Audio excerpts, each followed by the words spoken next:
I never thought I'd end up in therapy, not because I didn't believe in it, but because for a long time, I thought I didn't deserve to be helped. I was 27, living in a one-bedroom apartment on the edge of Portland, Oregon.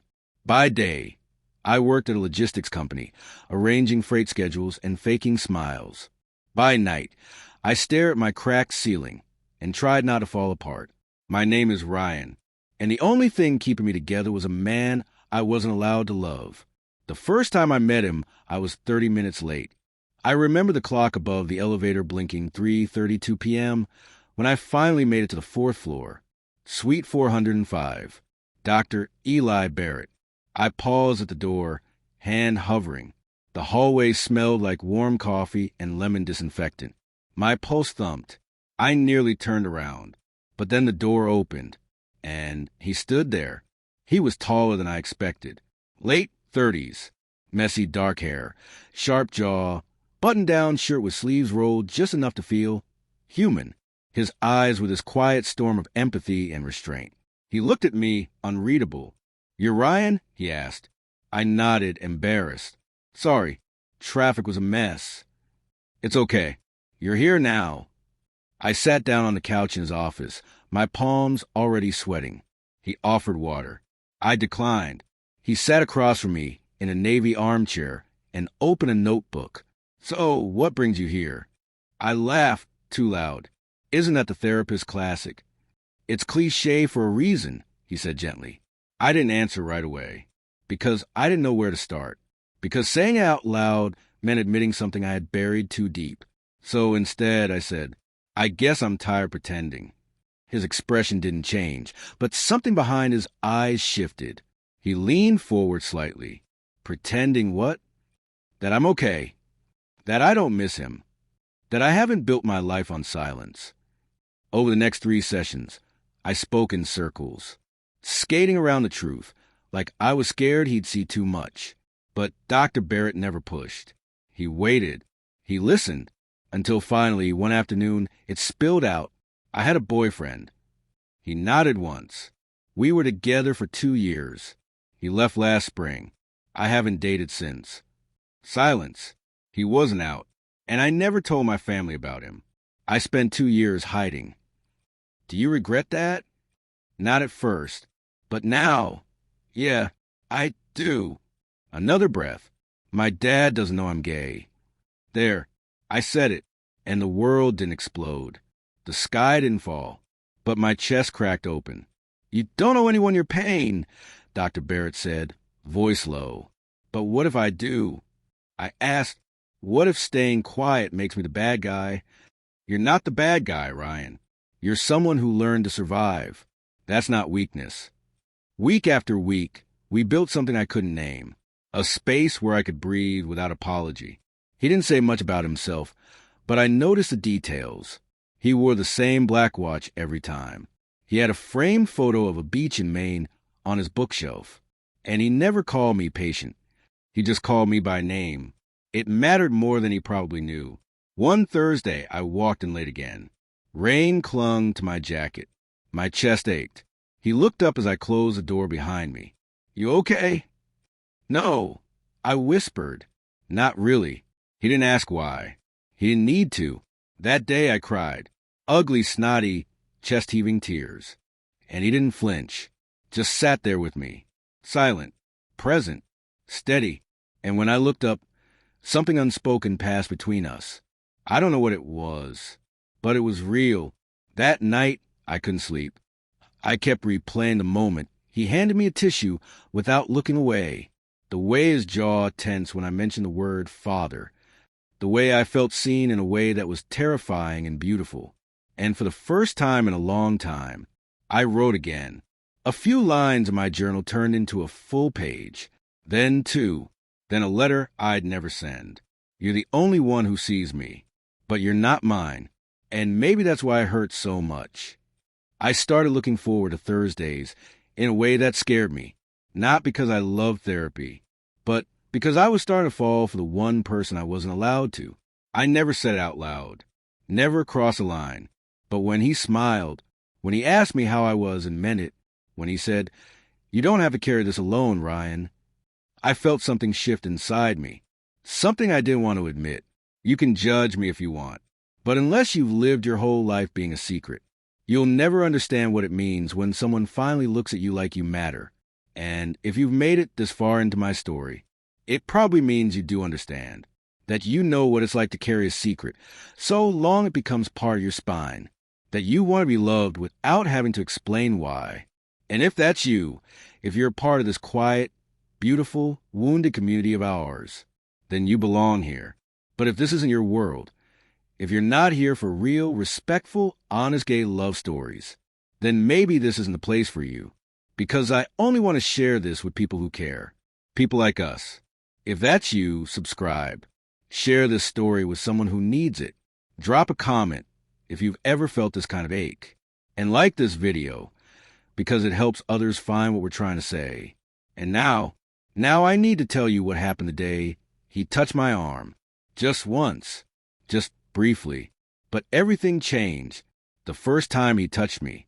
It wasn't planned. It wasn't inappropriate. It wasn't even intentional. But it was everything.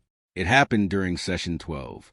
I was spiraling, talking too fast, reliving a panic I hadn't named yet, about my dad, about the silence, about a childhood full of rooms I was never allowed to be fully me inside. I said something like, he used to say, act like a man, but he never explained what that meant. And without thinking, I curled into myself, fingers clutching the edge of the couch, knees pulled up like I was shrinking into fabric. Dr. Barrett, Eli, reached out instinctively, a hand on my arm, firm, warm, safe. It lasted maybe 2 seconds, but the echo of it stayed with me all night. I didn't bring it up the next session. Neither did he, but something in the air between us had changed. He seemed careful, more deliberate, not distant, just aware, as if he knew what I hadn't said yet, as if he felt it too.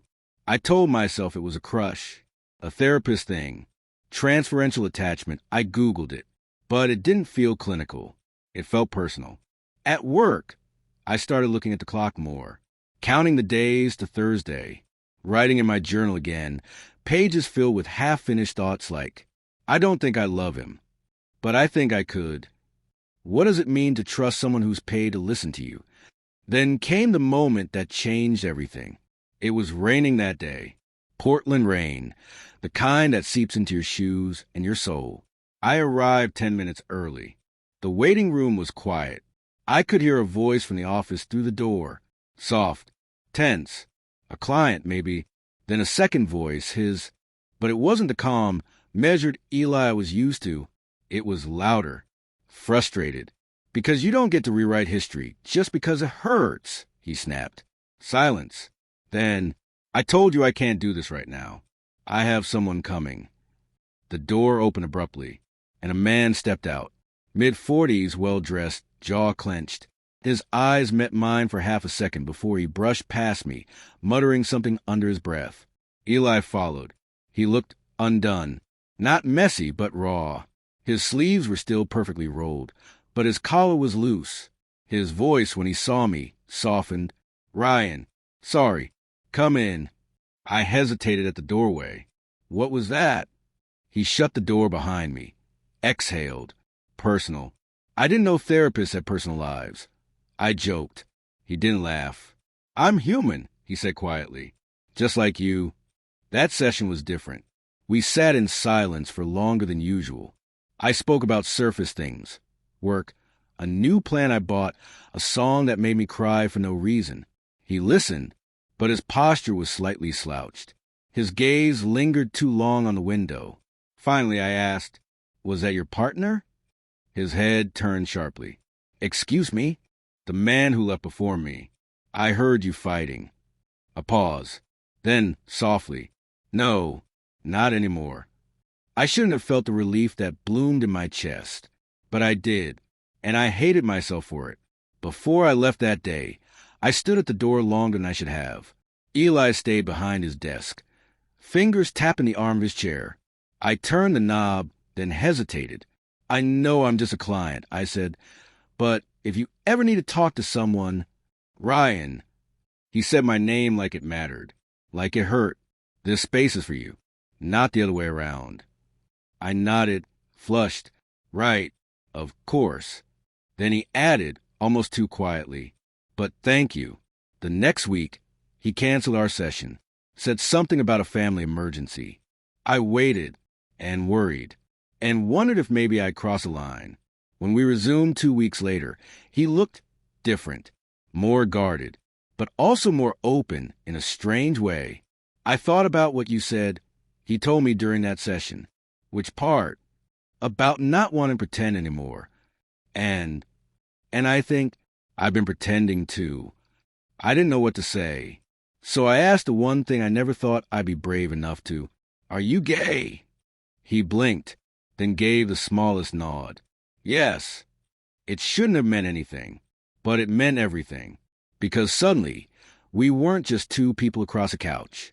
We were two men who had spent a lifetime trying to be smaller than our truth. After that, I started telling him more. About my ex.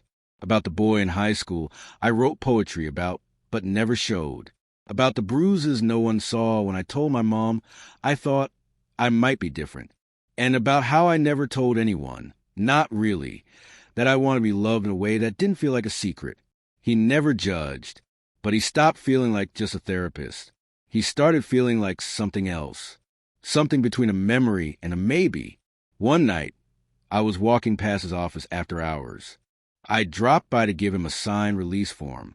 The light in his window was still on. I peeked in and saw him at his desk, crying, head in hands. I didn't knock, didn't barge in, didn't ask why, but I stood there for a long moment, watching the man who had seen me break, now broken himself. And I knew then that I wasn't just falling in love with Eli Barrett. I already had. I didn't tell anyone I had seen him crying. I could have. I probably should have. But I knew if I told even a single soul, it would turn that moment into gossip, into something dirty. And it wasn't. It was real. And I wasn't ready to let go of something that honest. Our next session was quiet. Not in a bad way, just full of air, space. It was like we were both aware that something between us had shifted, but neither of us wanted to name it yet. He asked how I was doing. I said better. He asked what was new. I said not much. Then I turned it around. What about you? How have you been? He looked at me, long enough that I wondered if I'd cross a line again. Then, surprisingly, he answered, I've had better weeks. That was all. But that sliver of honesty from him felt more intimate than anything I'd said in months. Over the following weeks, our conversations deepened. He started sharing more about himself, not overtly, just little things. I used to play piano. I grew up in Vermont. My mom was a nurse. She used to sing while she cooked. I soaked up every word, not because I was obsessed, but because I'd spent so much of my life with people who didn't see me. That being seen made me crave more the person who did. Then one afternoon, he asked me something unexpected. Have you ever thought about coming out to your father? The air in the room shifted. I stared at my hands. I've thought about it. A lot, actually. He nodded. What holds you back? Fear. Rejection. The idea that I'll say it once and never hear from him again. Eli's voice softened. You can love someone and still know they might not love all of you. It doesn't make their reaction your fault. That sentence settled in my bones like warm tea on a cold night. Did you ever come out to your dad? I asked. He didn't answer right away. Just looked out the window at the gray sky. Yes, but not on my terms. I tilted my head. What do you mean? He exhaled. He found a letter I wrote. One I never intended to send. I was 17. How did he react? Eli looked at me, something unreadable behind his eyes. He didn't speak to me for 6 years. My chest tightened. I'm sorry. Don't be. That silence taught me everything I needed to know. Did you ever reconnect? Another long pause. Yes, eventually, but it wasn't the same.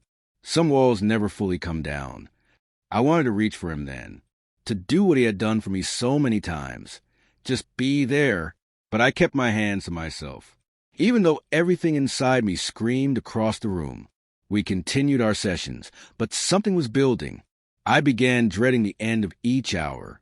And not just because therapy was helping, but because walking out of that office felt like leaving the one place where I could be the version of myself I actually liked. I was raw, yes, but I was real, and that version of me only existed in Eli's presence. One evening, after work, I was standing in front of my bathroom mirror. I stared at my reflection. I didn't look any different, but I felt different, lighter, sharper, braver, and suddenly, I opened my phone and pulled up my dad's number, thumb hovering, breath held, and then I dialed. He didn't answer, but his voicemail picked up just like always. And for the first time in my life, I didn't hang up. Hey, Dad, it's me. I just want to say something. Something I want to say for years. I'm gay. I'm not broken. I'm not confused. I'm not ashamed. I'm just tired of hiding. I hope you'll still want to be part of my life. But even if you don't, I needed to say this for me. Bye. I don't know how long I stood there afterward. The silence in my apartment was so loud it almost echoed, but I felt taller, like I had finally stopped lying to my own reflection. At our next session, Eli noticed immediately. You look different, he said. I left a voicemail. I said. His eyes softened. To your father? I nodded. He didn't say anything for a moment. Then, quietly, I'm proud of you. That broke me. Tears spilled down my cheeks, silent and soft. Eli passed me a tissue.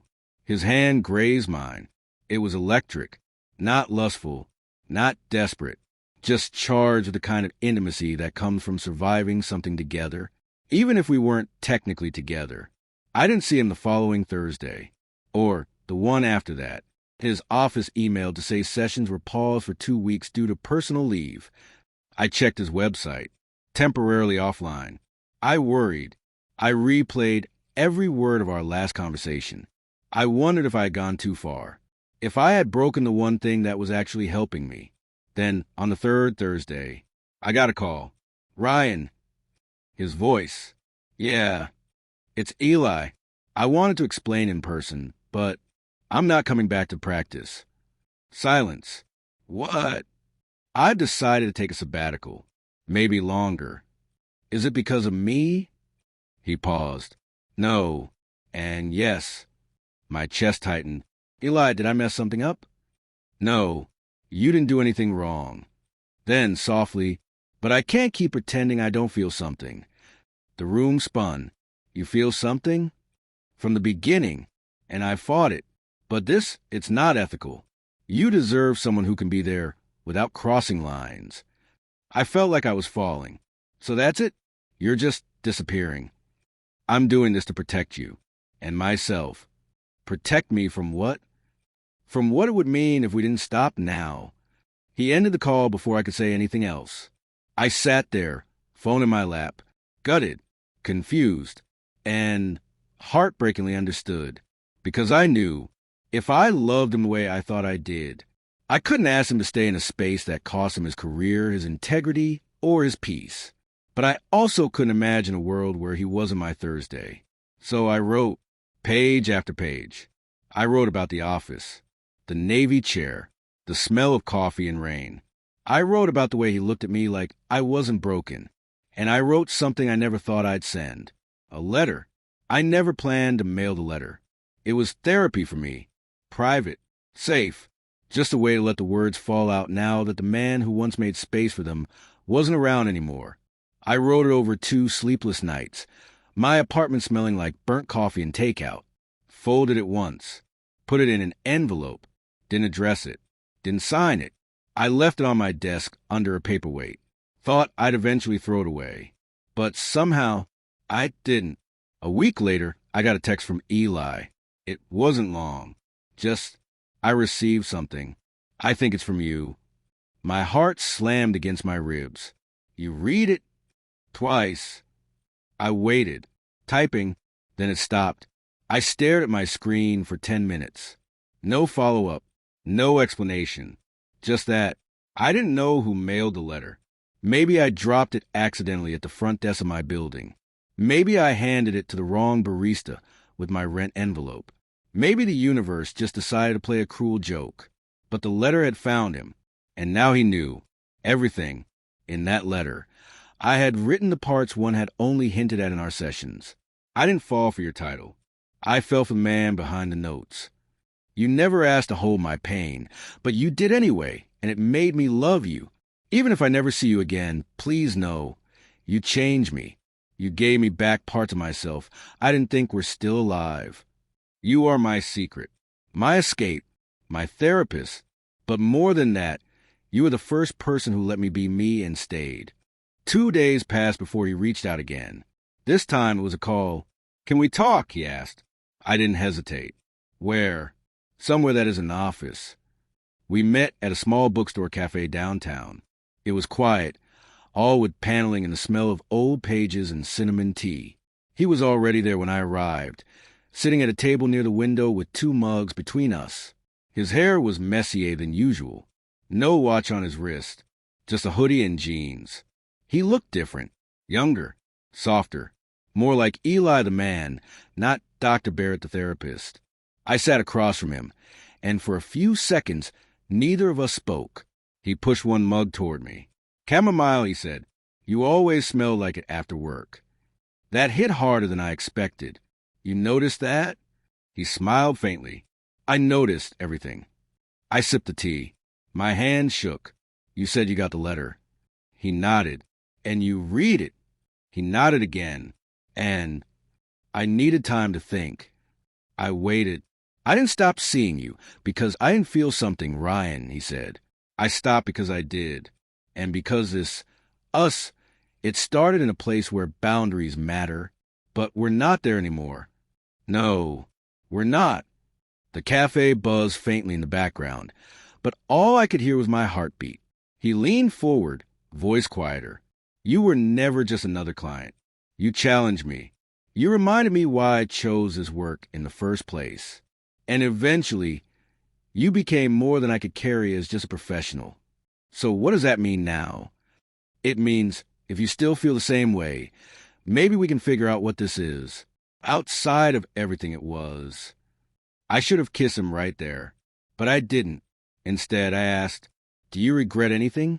He shook his head. Only that I didn't tell you sooner. We sat in silence for a while. No titles, no couch, no clipboard. Just 2 men no longer hiding. As we left the cafe, it started to drizzle. He offered to walk me to my car. On the sidewalk, under a flickering street lamp, he paused. I don't know what this becomes, he said. I'm not even sure I know how to date outside of therapy walls. I laughed. I don't think either of us knows. But maybe that's okay. He looked at me then, really looked, and for the first time, his hand found mine. Not professional, not restrained, just his hand and mine. We stood like that for a while, the rain washing away whatever fear we hadn't named. When he finally let go, I felt the absence like a pulse. But I also felt something I hadn't in a long time. Hope. That night, I couldn't sleep. Not because I was anxious, but because I couldn't stop smiling. I thought about the way he looked at me, the warmth of his palm, the way he said my name now, with softness instead of restraint. I opened my journal and scribbled the words. This is no longer a story about therapy. It's a story about finding love in the most unexpected place. A love that shouldn't have happened, but did anyway. The next few weeks felt surreal. We started texting casually, sometimes about music, sometimes books, sometimes nothing at all. We met for coffee twice, lunch once, always in public. Always cautiously. We didn't call it anything, didn't define it, but we were no longer pretending. Then came the message that made everything real. Eli, I've been offered a position at a clinic in Seattle. It's part-time, just supervision work. No therapy hours. Me, that's amazing. But you're leaving? Eli, only if you come with me. My phone slipped from my hand. I picked it up with trembling fingers. Me, are you serious? Eli, yes. Me, why now? Eli, because I finally want a life that doesn't require hiding. I didn't answer for an hour. Not because I didn't know, but because I knew too well. And then I wrote, let's go, wherever this takes us. Let's go. Seattle didn't feel like a reset at first. It felt like unfamiliar crosswalks, overpriced lattes, and gray skies that clung to your bones. But something about starting over with him made even the rain feel warmer. Eli moved 2 weeks before I did. He needed time to settle in, find an apartment, and start his part-time role supervising interns at the clinic. He texted me updates constantly. Found a place near Green Lake. Small, but it has huge windows. You'll love the light. Tried Pho on Capitol Hill. You have to try it when you get here. Rainy today. Surprise, I know. I miss you. I packed slowly. Left behind more than clothes. Old frames. Old fears. The voicemail from my dad that never came. I didn't need his approval anymore. Not to live. Not to love. And for the first time in my life, I felt okay with that. When I stepped off the bus in Seattle, Eli was waiting at the terminal. He wore a navy sweater and jeans. No clipboard. No therapist badge. Just him. He pulled me into a hug, tight, unhurried. I missed you, he whispered into my ear. I'm here now, I said, and I meant more than geography. His apartment was small, but beautiful. Hardwood floors. Plants I couldn't name. A bookshelf filled with fiction, psychology texts, and one corner shelf that held a familiar Navy notebook. You kept your notes? I asked. Some. Not all. Mostly the blank ones. He smirked. Starting fresh. We weren't living together. That would have been too fast. I'd found a tiny studio in Fremont through a friend. It was barely big enough for me and my thoughts, but I liked it. We saw each other every few days. Sometimes we cooked. Sometimes we just sat in silence, reading side by side. And sometimes we talked. Really talked. One night, we lay on his floor surrounded by half-eaten Chinese takeout and jazz playing softly in the background. He reached for my hand. Do you think we're doing this wrong? He asked. What do you mean? Crossing lines. Starting something that maybe wasn't supposed to start. I thought for a moment. Maybe. But life doesn't care about should and shouldn't. I think we were just two people who met where we weren't supposed to, and still chose each other. He nodded. Then, I liked choosing you. It wasn't perfect. There were awkward moments, adjustments, boundaries we kept redrawing. He was used to being the listener. I was used to being the guarded one. Sometimes I caught myself holding back because the old version of him, the therapist, still lingered in my mind. He noticed. You don't have to filter anymore, he said one evening while we lay in bed. But I spent years learning how. Then let me help you unlearn it. One day, while walking through Pike Place Market, we bumped into someone from his old clinic. A woman, mid-30s, professional smile. Eli? Oh my God, it's been ages. He greeted her warmly. This is Ryan, he said, placing a hand lightly on the small of my back. Her eyes flickered, surprise, then recognition. She didn't say it, but I saw it. She knew who I was, or at least who I used to be to him.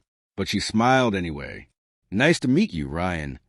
Later that night, I asked him, do you worry people are judging? Sometimes. And I care more about being honest than being perfect. He'd changed. Or maybe I had. But we were no longer hiding. And that counted for more than I ever expected. A few weeks later, he brought me to a dinner party. It was just 4 of his friends, another therapist, a photographer, a couple who'd been together since grad school. No one asked how we met, or if it was appropriate, or how long we waited after we ended professional relationship. They just welcomed me, talked about books, passed wine and laughed at dumb stories. For the first time in my adult life, I felt like I belonged at a table. Later that night, he pulled me into his arms and said, "You did amazing." I barely said anything. I chuckled. You didn't have to. You just, being here like this, it means more than you know. But with every step forward, my mind still wandered sometimes. To my father, to the voicemail I left and the silence that followed. I tried not to obsess. But one morning, 3 months into our new life, I got an email. Subject, Ryan. From Dad. To Ryan Thompson. Time, 6:17 a.m. I heard your message. A while ago, actually. I didn't know what to say. Truth is, I probably still don't. I was raised to believe certain things. Things I'm now realizing might have made me a father you couldn't come to. I'm sorry for that. I don't know what this means for us, but I'd like to talk, if you're willing. I read it 3 times before I moved. My hands shook. I wasn't sure if it was anger, relief, or just aftershock. I showed it to Eli. He read it quietly, then looked at me. You don't have to respond. But I think I want to. Then do it. But only if you're doing it for you, not to fix him. I replied with just 3 lines. Thank you for reading it. I'm open to talking. But I won't shrink myself to fit into someone else's comfort again. This is who I am. I didn't hear back for a while. But I wasn't waiting anymore. Not the way I used to. Because now, I had someone who saw all of me and stayed. One Sunday morning, we were sitting on the floor with coffee in our hands and messy hair and mismatched socks. And I realized I wasn't anxious. I wasn't bracing for something to go wrong. I wasn't waiting to be unloved. I was just happy, uncomplicatedly, ridiculously happy. I looked over at Eli, who was flipping through an old poetry book. What? He caught me staring. You, I said. You're what happens when the storm finally clears.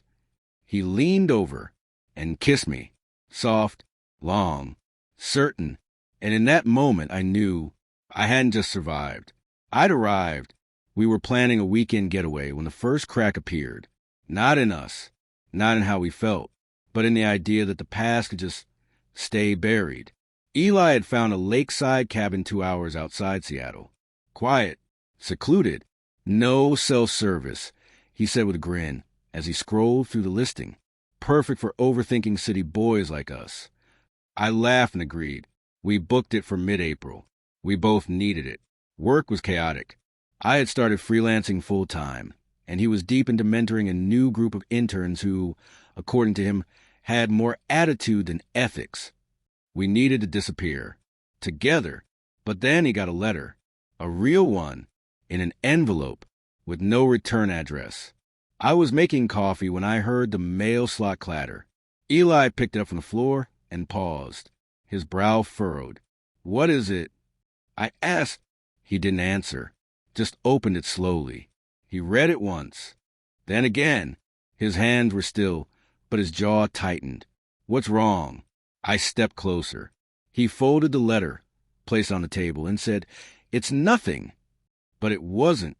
Hours passed. He didn't bring it up again. But the air in our apartment changed. Not hostile, just watchful. Like we were both pretending we hadn't felt the shift. Later that night, after dinner, I found the letter in the trash. Crinkled, torn at the corner, but readable. I didn't mean to read it, but I did, and I regretted it instantly. You walked away clean. But I didn't forget what you did. Maybe your new boyfriend should know what happened in Vermont. Or would that ruin your pretty new life? No signature. Just that. I stood there in the dim kitchen light, heart racing. I had never seen anything like that before. Threatening, personal, direct, and terrifying. When Eli walked in, I was still holding it. He froze. You read it? I did, I admitted, because you wouldn't tell me. His eyes closed briefly. Then he sat down, slowly. Ryan, I didn't want to drag you into this. Who is this from? He looked at the floor, then at me, my old client. I blinked. I don't understand. He swallowed hard. Years ago, when I was just starting out, I took on a case in Vermont. A boy, 17, angry, hurt, abused.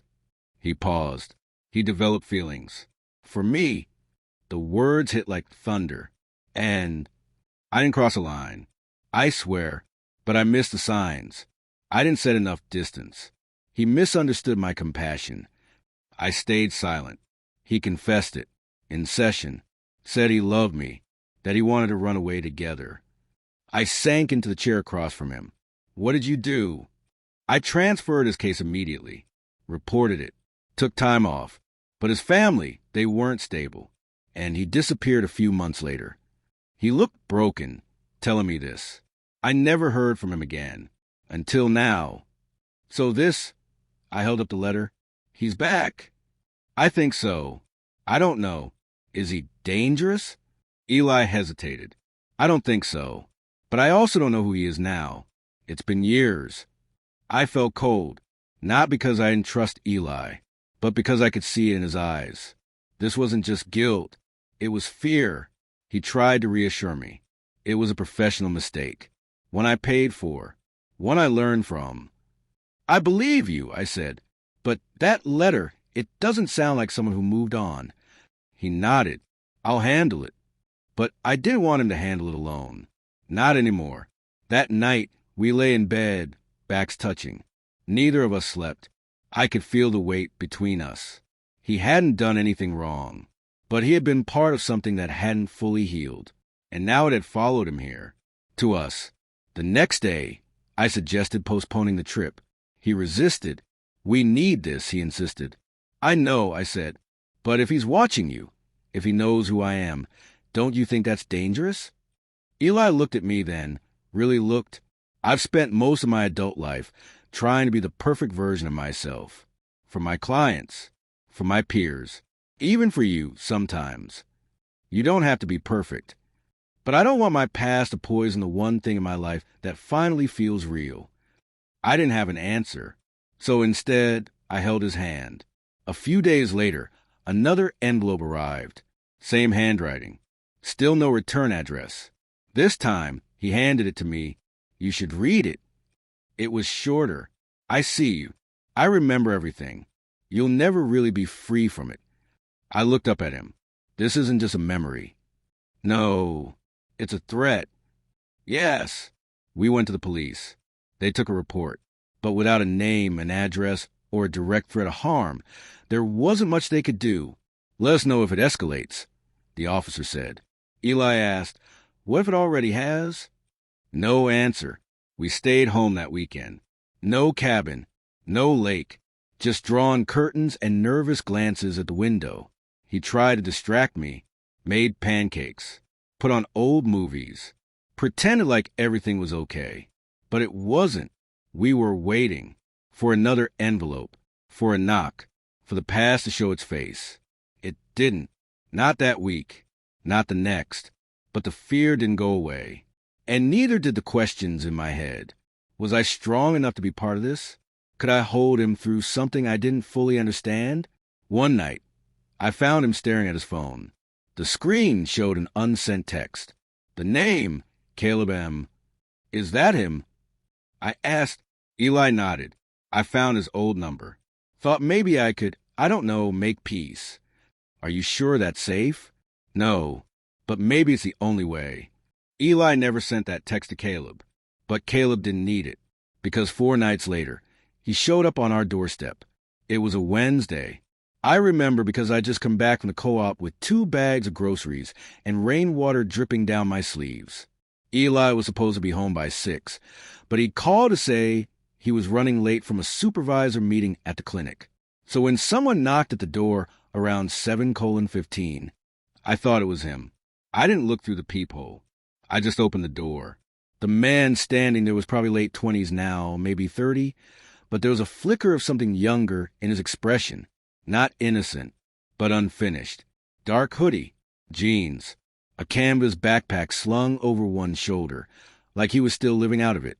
Eyes tired, smile too sharp to feel safe. You must be Ryan, he said, like we already knew each other. I felt my throat tighten.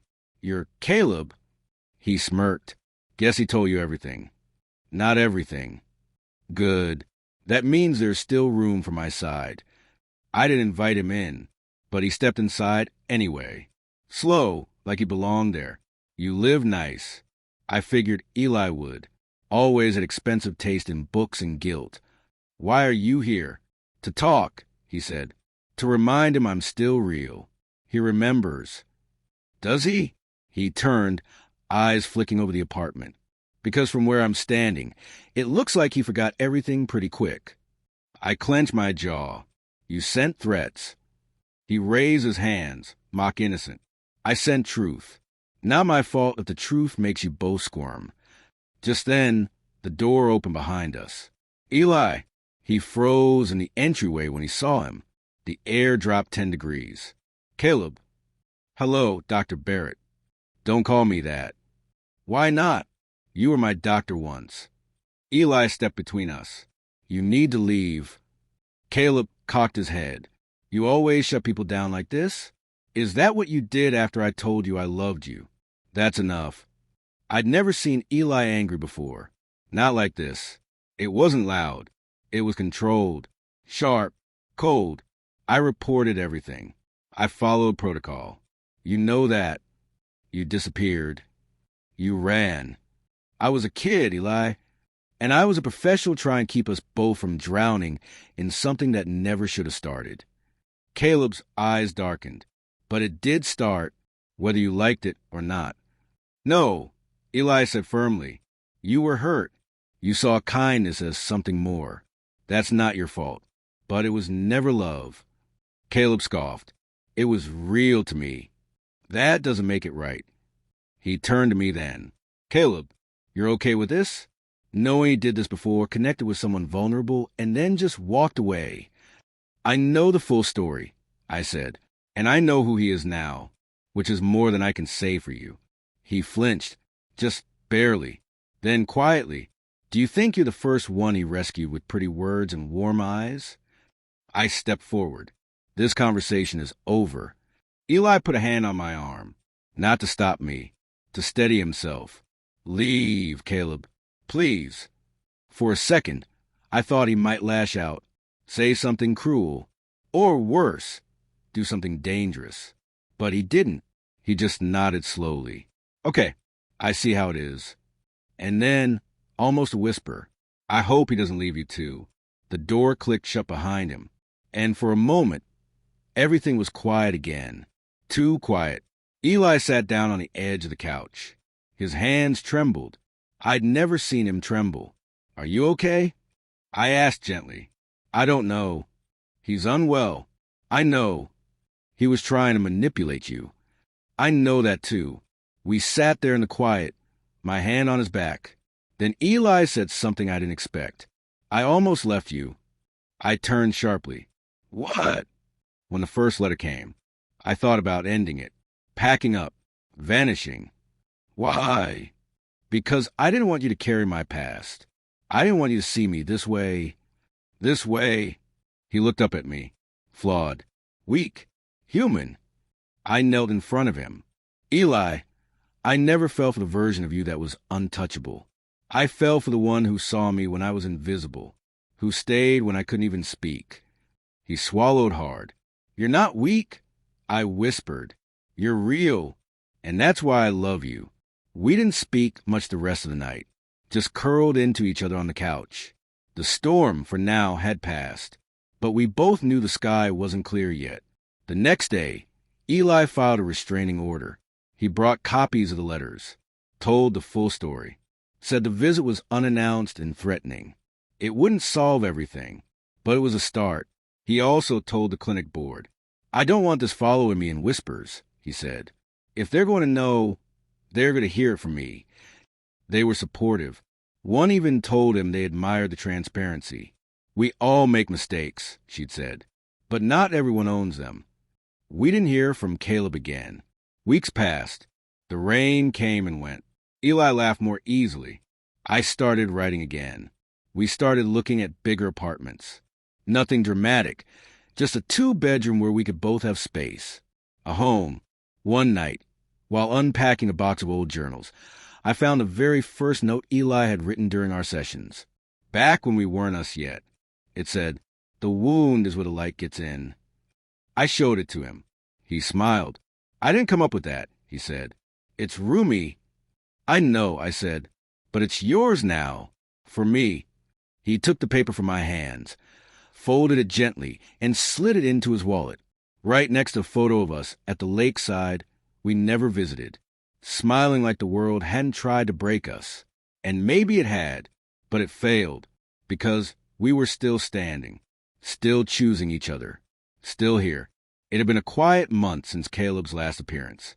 No letters, no knocks, no shadows in the corners of our lives. And yet, the tension hadn't fully lifted. Not for me. Eli tried to pretend like things were fine. And for the most part, they were. But sometimes I'd catch him staring at the door a little too long when he came home. Or jolting just slightly at the sound of the mail slot. It's hard to unlearn fear when it's worn grooves into your nerves. We found a new apartment in Ballard. A modest 2-bedroom with creaky floorboards and a window that overlooked the water if you leaned just right. It didn't have air conditioning, but it felt right. It felt like us. Eli called it our soft place to land. I just called it home. The day we moved in, we argued over a throw blanket. Yes, really, a throw blanket. I'm telling you, I said, laughing, this one's better. The green matches the plants. It looks like something my grandma would drape over her piano. She had a piano? No, but if she did, this blanket would be on it. It was dumb, harmless, the kind of fight couples have when they're not really fighting. But later that night, as we sat on the floor eating pizza out of the box, he got quiet. You know, it's weird, he said. What is? This. You. Me. This life. In a good way? In a very good way. He looked around at the half-unpacked boxes, the dusty sunlight, the tiny signs of a life being built. Then he looked at me. I never thought I'd get to have this, he said softly. Why not? Because for so long, I thought I wasn't allowed to. He didn't have to say what he meant. We both knew, in our community, especially for men like him who built careers around being stable, in control, above emotion, love wasn't always simple. Being queer and being a professional in a field that demanded objectivity, it left very little space for vulnerability, or romance, or being seen. I slid my hand across the floor until our fingers touched. Well, you have it now, I said. Yeah, he breathed. I do. And then, so quietly I almost didn't hear it. I love you. My breath caught. It wasn't like I hadn't felt it. We'd said it with our hands, with the food we cooked for each other, with the way we navigated old trauma and new beginnings. But hearing it, that was different. That was real. I love you too, I said, my voice cracking. And then he leaned in and kissed me, like he'd been holding back that kiss for years. The next morning, I found a note taped to the bathroom mirror. You don't just calm the storm. You make the sky worth watching. I took a photo of it before I showered. I never wanted to forget how it felt to be loved like that. Days blurred into weeks. We settled into routines. Eli made coffee at exactly 7:10 every morning. I took over laundry duties because he always shrunk his sweaters. He'd play jazz on Sunday mornings. I'd roll my eyes and secretly love it. We were learning each other's quiet, our rhythms, our ghosts. But even as life felt lighter, something in me remained guarded. And Eli noticed. You don't let me into your past much, he said one night as we lay side by side, a documentary playing low on the TV. I hesitated. It's not intentional. I know. It's just the past always made me feel like I didn't belong. Even when I was surrounded by people who claimed to love me. He reached for my hand. You don't have to tell me anything you're not ready to. But just so you know, you belong here. Fully. Completely. I'd never cried so hard over words that simple. Because I believe him. And that was new. So, a week later, I took him to the town where I grew up. It was only 2 hours south, a sleepy suburb that hadn't changed in 15 years. The kind of place where everyone knows everyone, and everyone pretends everything's fine. We parked outside my childhood home. It was painted beige now, smaller than I remembered. The shutters were crooked. So was my heart. You sure about this? He asked gently. No, I whispered, but I need you to see where I came from. We can go inside. My parents didn't live there anymore. They'd moved after I came out and didn't speak to me for nearly a year. Our relationship now was cordial, hollow but polite, like a glass sculpture too fragile to carry, so you just look at it from a distance. I showed him my high school. the coffee shop where I used to write poems on napkins, the bench in the park where I had my first panic attack, and then, finally, the tree behind the library. That one, I said, pointing. That's where I came out to my best friend. How did it go? He told me he already knew, said he was waiting for me to say it out loud. Did he stay in your life? I smiled. Still text me memes every Tuesday. We sat on that bench for a while. Eli wrapped his arm around me. You were brave, he said. I was desperate. Sometimes those are the same thing. When we got back to Seattle that night, I felt lighter, like I'd shed something I didn't know I was still carrying. And Eli, he just held me like I was the most precious thing he'd ever been allowed to love. That weekend, we hosted our first dinner in the new place. Just a few friends, 2 of mine, 2 of his. There was laughter, music, a spilled glass of wine, an overcooked roast that became an inside joke. And when someone asked how we met, we shared a look and told the truth.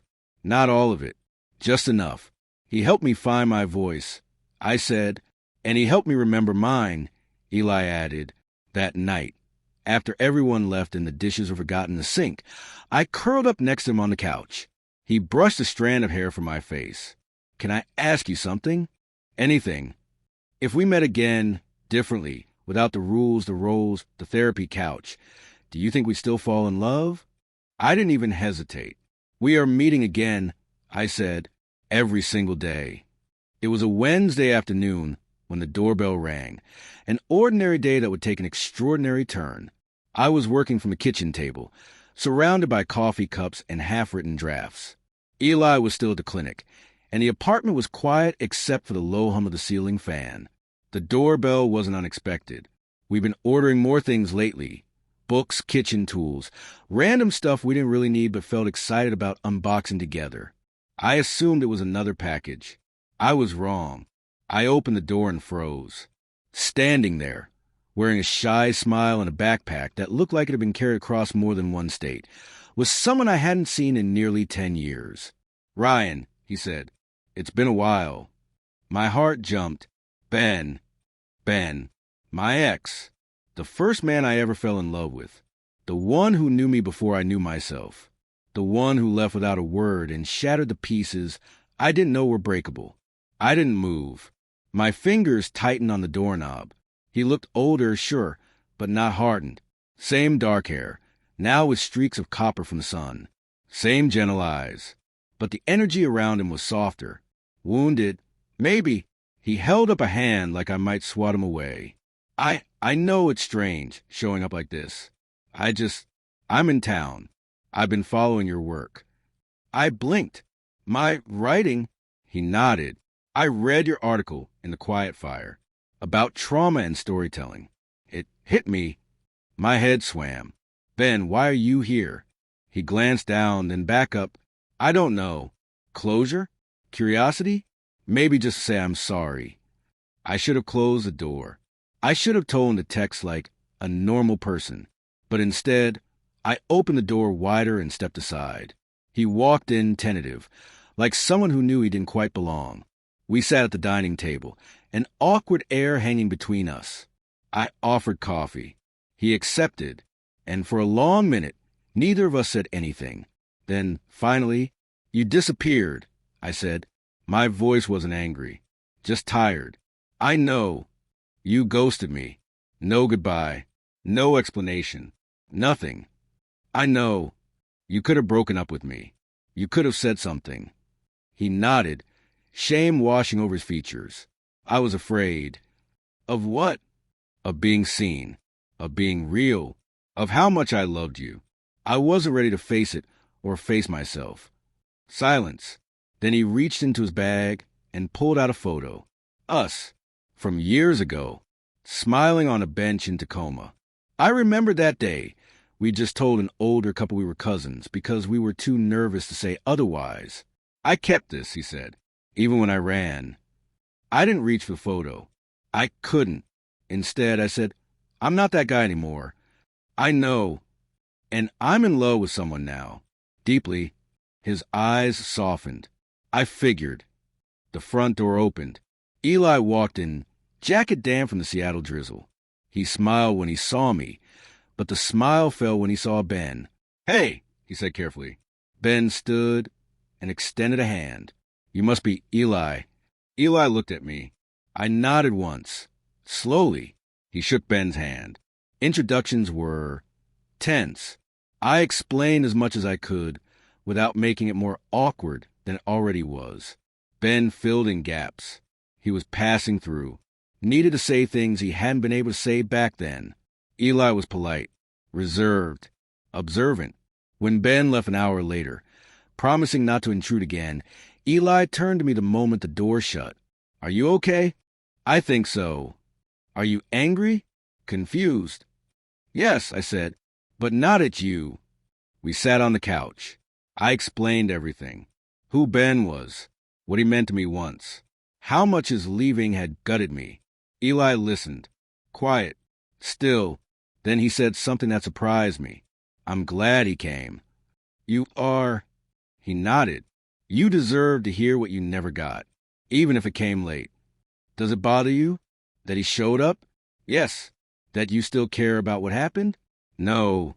That night, I stared at the ceiling for a long time, not because of Ben, but because of Eli, because of the way he held space for me, without flinching, without insecurity, without jealousy. The next morning, I woke up to another note taped to mirror. "You've loved before. You've lost before. But I'm here now, not to replace anything, just to be the chapter you never thought you'd get." A week passed. Ben didn't reach out again, but the ripple he left behind lingered, not painfully, just curiously. It made me reflect on how much I'd changed, on how much I still feared being abandoned, and how much Eli's love felt different from any I'd ever known. One night, while brushing my teeth, I said out loud, "I used to think being loved meant having to earn it." Eli looked at me through the mirror, and now I think it means letting someone see you even when you're ugly, or scared, or lost. He smiled. "Then you finally get it." The next day, I started a new piece, a long-form essay titled, "When Love Arrives Late, but Right on Time." I dedicated it to Eli, but I never had to tell him that. He knew. He always knew. It had been 3 months since Ben showed up at our door. 3 months since I'd faced the ghost of who I once was. And somehow, in the silence that followed, I felt like I had finally exhaled. The kind of exhale that doesn't just leave your lungs. It leaves your bones. Eli and I had fallen into a rhythm. Sundays were now for farmers markets and old record shops. We started collecting vintage lamps for no reason at all. We cooked meals slowly, with jazz, with pauses for dancing in the kitchen. It wasn't perfect. We still argued over dishes, over boundaries, over how many pillows a bed actually needs. But it was real, and we were growing. One night in late October, Eli took me out to a rooftop restaurant overlooking downtown Seattle. It wasn't fancy, but it had warmth. The kind of place where the waiter knows your order by your second visit. Eli wore that gray jacket I loved, the one with a soft collar he always fiddled with when he was nervous. I didn't realize how much of that night I'd memorize. He was quiet through dinner, not withdrawn, just thoughtful. We talked about everything and nothing, about how my latest piece got picked up by Pacific Truth, about how one of his interns was clearly crushing on their supervisor, about how the moon looked like it had secrets. When dessert came, he reached for my hand across the table. His fingers were warm, a little shaky. "Ryan," he said softly, "there's something I need to ask you." I stared at him, breath caught somewhere between ribs and reason. He reached into his coat, pulled out a small, square box. My heart skipped. "I know this isn't the first time we both started over," he said, "but I'd like it to be the last." He opened the box. Inside was a silver band. Simple, honest, like him. "No grand speech," he added, voice trembling just slightly. "Just will you?" I didn't need time. I didn't need air. I didn't need anything except the man in front of me and the life we'd built with nothing but truth, trauma, and tenderness. I said yes. And I cried. He did too. Everyone clapped. Even the waiter who brought us free tiramisu. We didn't post it online. Not at first. It felt like something we wanted to keep close. Like a spark between our palms. We didn't want the world to blow out. But when we did share a week later, the outpouring was overwhelming. Old friends, former clients, colleagues, even strangers who'd followed my writing. One message, though, stood out. It was from Caleb. Just a line. Congratulations. Genuinely. I'm letting go now. For good. And just like that, the final thread from the past snapped. Peacefully. Finally. We started planning a small ceremony. Just 30 people. In a garden by the water. My friend Maya offered to officiate. Eli's sister, whom I'd never met, offered to bake the cake. She sent pictures of practice ones. They looked terrible, but sweet, like family. The morning after we sent the invites, I sat with Eli on the floor of our apartment, the wedding playlist humming through his phone speaker. I leaned against his shoulder. Do you ever think about how weird this all is? How so? That I walked into your office broken, terrified, and now I'm here. Whole. With you. He chuckled. You're not whole because of me, Ryan. You chose to put yourself back together. And you chose to stay while I did. Always. I looked at the wall where we'd taped up sketches of the wedding layout. Then I asked him something I hadn't said out loud until then. Do you think people will judge us for how we met? He looked me in the eye. They might, but they don't get to decide if our love is valid. Later that night, I found him sitting at the table with a journal, one I hadn't seen before. I walked over quietly. What's that? He looked up and smiled. A letter. For you. For our wedding day. I paused. Want me to leave you to it? He shook his head. You can stay. I just needed to start while it was all still fresh in my chest. I didn't read it. Not then. But I felt the heat of his love and the quiet scratch of his pen. And I knew, whatever those words were, they would carry me for the rest of my life. We didn't sleep much that night. Not for any dramatic reason. Just because we kept talking. About first impressions. About childhood. About fears. About dreams we hadn't shared yet. It felt like falling in love again. Not for the person in front of you, but for the journey that got them there. The next day, I went for a walk alone. It was raining lightly. Seattle's way of hugging you without warning. I stood at a crosswalk, watching people rush by, and for the first time in years, I didn't feel like a stranger among them. I felt like I belonged. When I got home, Eli was on the phone with his mom, laughing. It struck me how beautiful that sound was. Not because it was rare, but because it was full, effortless, safe. I joined him in the kitchen. He mouthed, "She wants to speak to you." I took the phone, heart skipping again. His mother greeted me with a warmth I didn't expect. "Ryan," she said, "thank you for loving my son. I've never seen him this happy." That night, I wrote my own wedding letter. I didn't tell Eli. I wanted him to be surprised.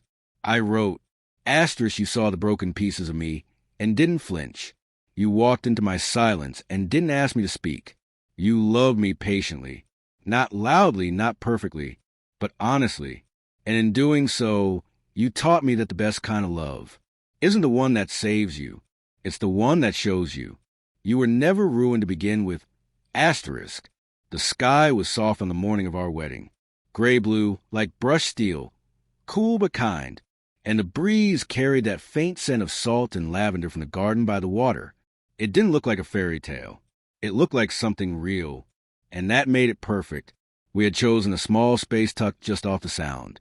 A winding path led to an open terrace, strung with warm white lights and scattered petals. Maya stood at the front in a rust-colored suit, holding her weathered notebook like a sacred text. 30 chairs, 30 hearts, and one piano off to the side, where Eli's sister plucked out a shaky version of Can't Help Falling in Love. She messed up halfway through. Everyone laughed, and we loved her even more for it. I arrived early, heart sprinting, palms cold. Eli wasn't there yet. I stood under an old pine tree, watching the reflection of the clouds in the water, trying not to cry before things even began. "Breathe," Maya said, suddenly at my side. "If you pass out, I have to marry both of you, and I'm not emotionally prepared for that. I chuckled, exhaled, and she gave my hand a squeeze before walking off to cue the start. And then, there he was, Eli, walking down the short gravel path with the sun behind him like a quiet spotlight. His gray jacket was gone, replaced with a deep navy suit that fit like a second skin. A dark tie, no boutonniere. He didn't need decoration. His face was enough. So calm, so sure, so him. I forgot everyone else was there. When our eyes met, it felt like the entire world stepped aside. He mouthed, "Hi." I mouthed, "You're late." He smiled. The ceremony began. There was no music now, just the sound of waves nearby and the occasional laugh from someone's child in the back row. Maya kept it simple. She read a poem from Mary Oliver. She told our story in 3 sentences. Then she said, "You wrote your own vows. Let's hear them." Eli went first. He reached into his coat pocket and pulled out the page I'd seen him scribble on weeks before. He unfolded it carefully, hands steady. Then he looked up and everything else faded. He read, "Ryan, I didn't expect you. I didn't think someone like you would ever walk into my life, let alone change it. You showed up in the middle of the chaos and taught me that stillness isn't something you find. It's something you build. You let me see you completely, and in doing so, you show me how to see myself. You are my softness in a hard world, my clarity when things blur, my truth when I forget how to speak it. I don't promise perfection, but I promise this. You'll never walk alone again."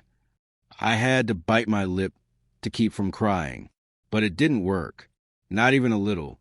I pulled out my own folded paper. My voice trembled, but the words didn't. "Eli, when I met you, I didn't know how to hold myself. I was scattered in 100 directions, convinced no one would ever want to pick up the pieces.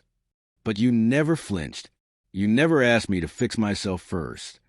You just stayed and saw and held space for a version of me I hadn't met yet. You are not my savior. You are my mirror. You remind me that I've always been whole, even when the world tried to tell me otherwise. I vow to never ask you to be anyone but yourself, and to love you, especially on the days you forget how." There wasn't a dry eye in the garden. Even Eli's sister sobbed so loudly she startled a bird into flight. When Maya pronounced us married, there was no dramatic kiss. We leaned into each other like we'd already been kissing for years, like we were coming home. The reception was quiet and lovely. No first dance, just friends, candlelight, and a playlist of all the songs we'd sent each other late at night over the last year. At one point, my old friend Jonah stood to give a toast. He raised a glass and said, "Some people wait for love like it's a prize. Others search for it like it's missing. But the lucky ones, they build it, brick by brick, with mistakes, with apologies, with time." He looked at us. "You too? You're the luckiest people I know." We left the party before midnight, not because we were tired, but because we wanted to be alone. Just us, in our new apartment, with the sound of soft jazz playing low and a bottle of sparkling cider. Neither of us opened. We lay on the couch, still in our wedding clothes, legs tangled, and Eli whispered, "Did you ever think we'd make it here?" I smiled. "No, and that's what makes it feel real." I didn't sleep much that night. Too full of joy, too scared I might forget it all. So I got up around 3 a.m. and wrote a letter, just for myself. I folded it and tucked it into the same notebook that held Eli's early therapy notes, and I titled it, "What Love Feels Like When It Finally Stops Running." 6 months later, we got the call. My essay, "When Love Arrives Late But Right on Time," was selected for a national anthology on queer healing. When I told Eli, he cried, real open tears. We held each other on the kitchen floor and laughed and wept and held stillness like a prayer. We never became extraordinary. There were no grand homes, no millions of followers, no viral videos of our vows. But we had each other, and somehow that was more than we'd ever dreamed of. And in a small green journal that Eli now keeps by his nightstand, I found this note one morning. "You were never my patient. You were never my project. You were the person who made me believe that the heart can survive its own fire and still beat beautifully.